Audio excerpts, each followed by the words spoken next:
Dulu dunia ini masih satu daratan, disebutnya bumi Pangea. Itu masih satu daratan, jadi belum seperti sekarang 5 benua plus 2 kutub, utara dan selatan. Kalau kita perhatikan peta itu, boleh nanti saudara-saudara perhatikan, dari sekian banyak kawasan, ada satu kawasan yang relatif tidak berubah. Di mana yang lain berubah kan, kutub utara, kutub selatan, Amerika, Afrika, semua, Australia bukan. Hanya satu kawasan ini kok kenapa tidak berubah? Ini buat saya sangat sesuatu. Oh ini kok tidak. Oh, dilanjut.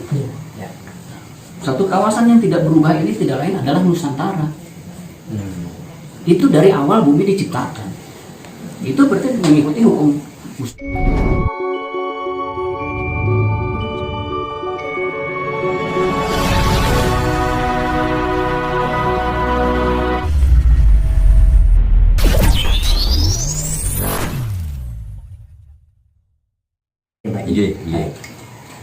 Ya, saudari Nuswantoro Kinasih. Jadi di acara ini sekali lagi adalah Sarasehan Budaya Nusantara Wening Manunggal. Jadi justru yang sekarang sedang bergerak, kita berproses berdialog ini adalah untuk kembali kepada kejernihan, kaweningan.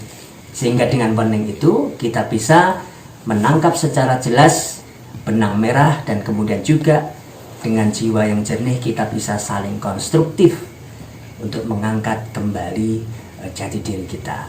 Baik, nah ini kita masih kemudian bicara soal sejarah ya. Di sini ada yang lebih muda dari Mbah Gatot maksudnya. Ada Kang Arief Winardi. Ya, Kang Arief Winardi ini adalah beliau pemerhati babagan sejarah Nusantara yang dalam diskusi-diskusi kami cukup luar biasa. Beliau menyampaikan tentang sejarah yang mungkin kita banyak tidak mengerti ya, maka perlu kita share. Nah, Kang Arief untuk meneruskan dari apa yang disampaikan Mbak Gatot, kalau menurut perspektif Kang Arief piyambak ini gimana Kang Arief? Baik. Oke, ini saya Mbak. Iya.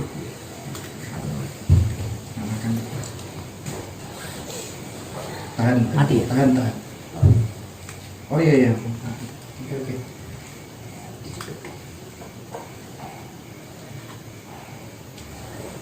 Ya, gimana Kang Arief? Salam jaya Nusantara. Iya. Garuda Pancasila kupuja, Tuhan Yang Maha Esa kupuji.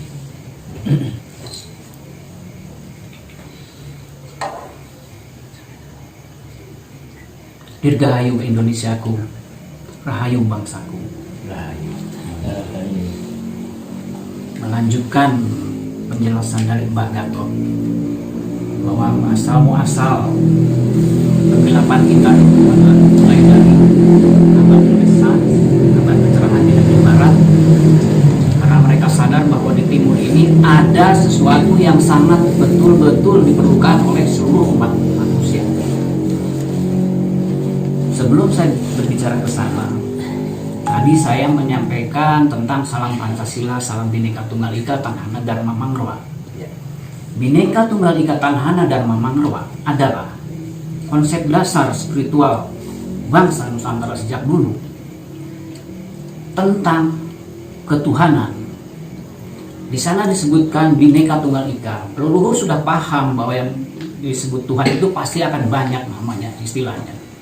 Tapi keberadaannya hanya Dia yang esa, satu adanya. Tanhana Dharma Mangroa, tidak ada kebenaran yang mendua, hanya Dialah yang maha benar. Jadi kebenaran sejati itu Tuhan. Nah, masuklah kepada kebenaran untuk seluruh semesta. Itu ditemukan oleh bangsa Nusantara. Kita perhatikan, gelaran kehidupan ini terjadi baik di dunia maupun antar planet maupun antar galaksi. Itu karena adanya pelaku. Pelakunya adalah ciptaan itu semua. Itu adalah pelaku. Kita sering mendengar bumi berputar pada porosnya. Poros bumi itu apa? Planet beredar pada garis edarnya, pada orbitnya. orbitnya itu apa. Demikian juga galaksi beredar pada dasarnya masing-masing. Itu semua itu disebut apa? Itulah yang disebut hukum Tuhan. Jadi sebelum Sang Maha Pencipta itu menciptakan makhluk sebagai pelaku, terlebih dahulu membuat hukum-hukumnya semua supaya masing-masing berjalan sesuai dengan kodratnya, sesuai dengan hakikat penciptaannya. Demikian juga dengan bangsa Nusantara. Bangsa Nusantara termasuk juga dengan manusia-manusianya. Coba kita perhatikan, walaupun hanya secara iseng-iseng, saya pun melihatnya secara iseng-iseng. Dulu dunia ini masih satu daratan, disebutnya bumi Pangea. Itu masih satu daratan, jadi belum seperti sekarang 5 benua plus 2 kutub, utara dan selatan. Kalau kita perhatikan peta itu, boleh nanti saudara-saudara perhatikan, dari sekian banyak kawasan, ada satu kawasan yang relatif tidak berubah, di mana yang lain berubah, kan? Kutub utara, kutub selatan, Amerika, Afrika, semua, Australia, bukan. Hanya satu kawasan ini kok kenapa tidak berubah? Ini buat saya sangat sesuatu. Oh, ini kok tidak. Lanjut. Satu kawasan yang tidak berubah ini tidak lain adalah Nusantara. Itu dari awal bumi diciptakan. Itu berarti mengikuti hukum Gusti tadi. Ya. Kemudian saya menggali selama di Jawa Timur ini, saya sangat bersyukur menemukan banyak sekali nilai-nilai itu yang memang saya cari. Saya menemukan saudara-saudara tua di sini yang menyampaikan awal mula peradaban yang disebut zaman Purwacarita, di mana di situ untuk menata peradaban manusia itu yang Maha Kuasa menurunkan 3 manusia langit, bahasa saya. Siwa di barat, Wisnu di tengah, dan Brahma di timur. Sehingga di sini saya mengenal ada istilah Ibu Bumi Bopo Angkoso. Saya menerjemahkan itu bahwa Nusantara itu memang keras, campuran di antara dua itu. Ibunya orang bumi, bapaknya manusia langit. Makanya jenius. Kenapa harus orang-orang jenius ini yang menata kodrat Nusantara tadi? Tadi yang sudah sangat jelas, ada satu kawasan yang tidak berubah ketika yang lainnya bergerak. Nah, kemudian dengan demikian, kenapa ada sesuatu di situ? Yang sampai hari ini saja seluruh bangsa-bangsa itu mengejar kebutuhan hidupnya tentang keberkahan sumber daya alam kita ke sini. Itu tadi di zaman pencerahan di Eropa itu, mereka memahami, wah ternyata di sana ada. Itu gara-gara cerita si Plato mungkin ya, yang bicara tentang Sundalen. Sundalen kalau kita lihat petanya, itu kan menurut mereka Sundalen namanya. Nah, di mana Sumatera, Malaysia, Jawa dan Kalimantan jadi satu. Saya perhatikan juga ini unik. Uniknya di mana? Kenapa waktu itu jadi satu daratan yang disebut Sundalen, terus kenapa sekarang jadi 17.000 pulau? Ini ada siklus pasti. Luar biasa. Artinya apa? Siklus itu terjadi pengurangan tentang amanat. Jadi sebetulnya seluruh makhluk itu hakikat penciptaannya diberi amanat. Ini hati-hati untuk bangsa Nusantara, di mana amanatnya sangat besar dan lebih besar dari yang lainnya. Artinya apa? Bangsa ini bangsa yang memang dipercaya oleh Sang Pencipta, oleh Gusti. Tidak mempercayakan ke bangsa lain, baik tanahnya, baik manusianya, baik ilmunya. Nah, seperti tadi Pak Mbak Gatot sampaikan, kita ini jadi pangling terhadap ketika setelah merdeka terhadap ajaran-ajaran luhur Nusantara itu yang diambil dari. Tadi Mbak Gatot mempertanyakan, bangsa-bangsa lain heran, kenapa Pancasila itu kok nggak bisa digoyang, nggak bisa dihancurkan, nggak bisa dihancur leburkan? Ya karena itu tadi diambil dari hukum Gusti itu. Ya, setelah hukum keabadiannya. Kalau saya lebih sepakat dengan menyebutnya hukum Gusti. Jadi yang pertama, kebenaran sejati itu adalah hak sendiri. Yang kedua, kebenaran untuk seluruh makhluk itu adalah hukum Gusti. Pancasila diambil dari situ. Nah, kemudian datanglah agama-agama lain. Mohon maaf, bukan untuk apa-apa, sekedar perbandingan. Agama itu mentransfer hukum-hukum Gusti itu berdasarkan penafsirannya masing-masing. Sehingga terjadilah kebenaran untuk masing-masing kelompoknya.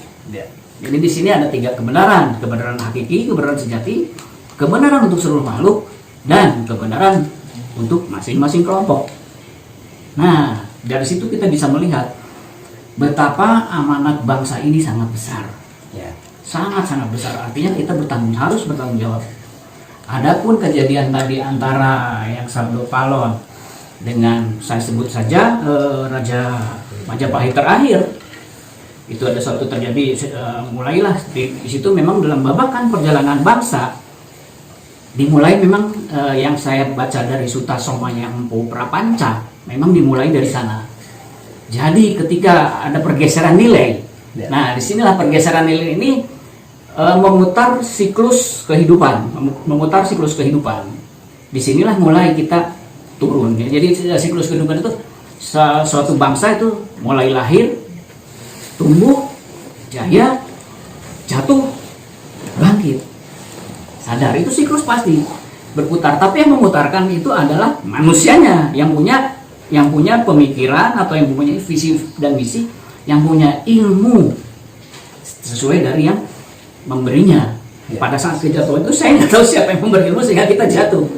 Tapi kalau Pak yang harus kita sambut adalah tadi kita mulai bangkit dan kangen terhadap ilmu asli Nuswantara itu. Nah, jadi itu memang diambil dari hukum Gusti, dari kebenaran untuk seluruh semesta. Pancasila tidak hanya untuk bangsa Indonesia, tapi untuk kebenaran untuk seluruh semesta.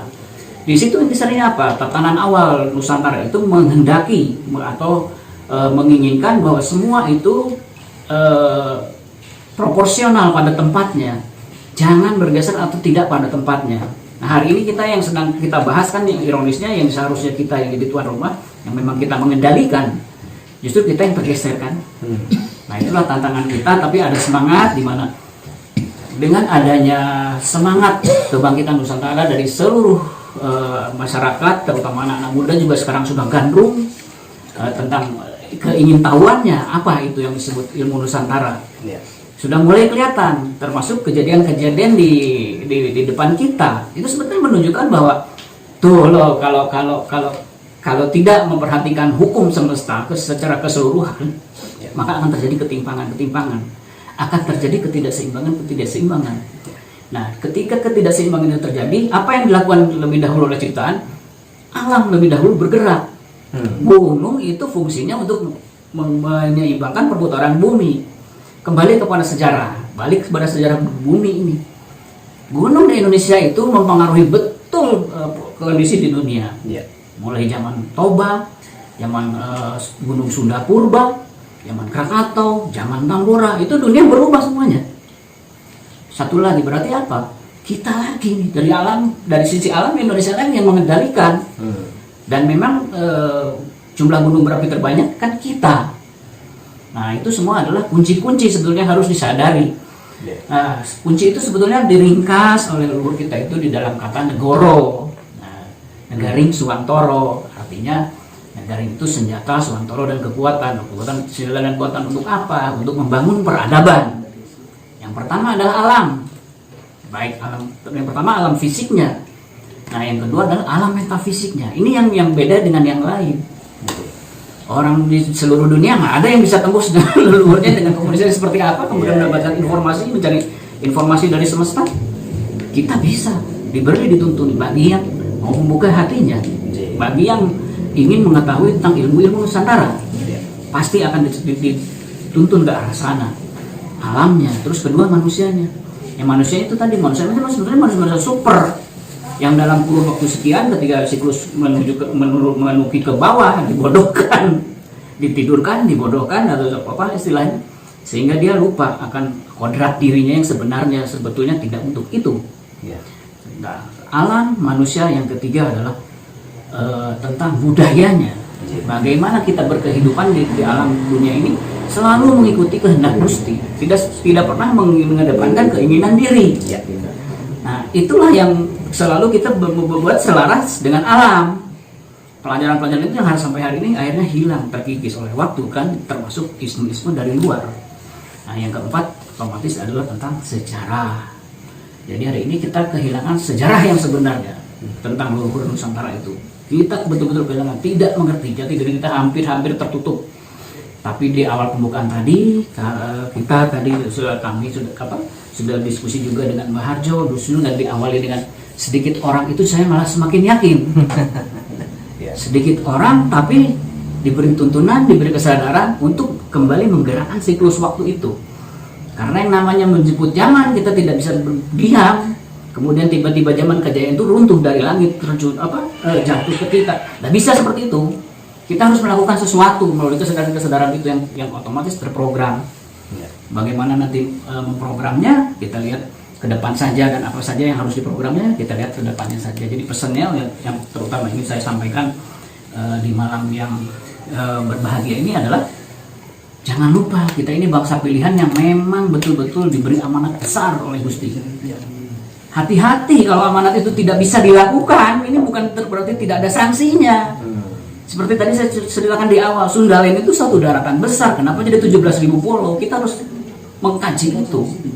Karena ada hal-hal yang tidak dilakukan waktu itu terhadap amanat. Gitu loh. Mereka menyebutnya Atlantis, tapi bahasa Nusantaranya ada itu. Zaman itu zaman siapa gitu loh.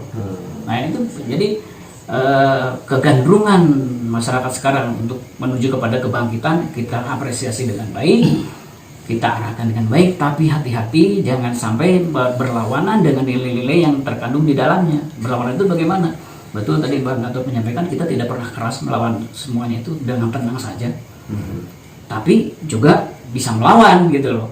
Jadi tidak boleh tinggal diam. Nah, jadi kita kembalikan jadi dalam hal ini kalau dari kami passwordnya itu kita harus kembali kepada kodratnya, kodrat Nusantara. Kodrat Nusantara. Kodrat Nusantara. Kodrat Nusantara itu adalah mercusuar dunia. Kodrat kita mercusuar dunia. Mercusuar dunia. Jadi Hamamayu Ayuning Bawono akan terwujud lewat Nusantara ini ya. Dengan ilmu-ilmunya tentunya. Ya. Dan dilakukan oleh manusia-manusia yang sadar. Ya. Mungkin dari saya cukup sekian dulu. Ya. Terima kasih. Terima kasih paparannya Kang Arif Winardi. Jadi yang menarik sekali adalah malam ini kita tahu dari statement beliau Kang Arif ada hukum Gusti. Hukum Gusti ini pastinya berarti tidak ada sesuatu yang kebetulan. Ya. Termasuk mengapa kita berkumpul ya, termasuk Kang Arif sendiri puluhan tahun di Malang ya. Dan mengapa kita ini bisa berkumpul dari Malang Raya, ini bukan karena kami tinggal di Malang, bukan. Kami sendiri bukan asli orang Malang, tetapi menghayati bahwa ternyata di Malang ini ada statement yang sadar tak sadar masuk kepada substansi dari hukum Gusti tadi, yaitu salam satu jiwa. Bahwa kita ini sesungguhnya adalah satu jiwa. Ya, ketika kita wening, kita sadar bahwa kita sesungguhnya adalah satu, manunggal semua. Nah, Kak Arif tadi sudah menyampaikan tentang sejarah yang lebih lebih luas lagi begitu ya. Dan yang jelas lagi bahwa Nusantara adalah bangsa pilihan. Nah, kalau pilihan berarti juga PR-nya besar ya. PR-nya besar dan harus berhati-hati. Nah, untuk kita tahu bagaimana agar orang bisa berhati-hati, tentunya kita harus bertanya kepada sesepuh yang senantiasa pakai hati. Ya, dalam hal ini, alhamdulillah puji Tuhan, astungkare mata sembah nuwun Gusti ada beliau Mbah Harjo yang kita kenal adalah penghayat keluhuran sejati Jawa. Nah, monggo Mbah Harjo nanggepi menika sedaya kala wau, sumangga saged dipun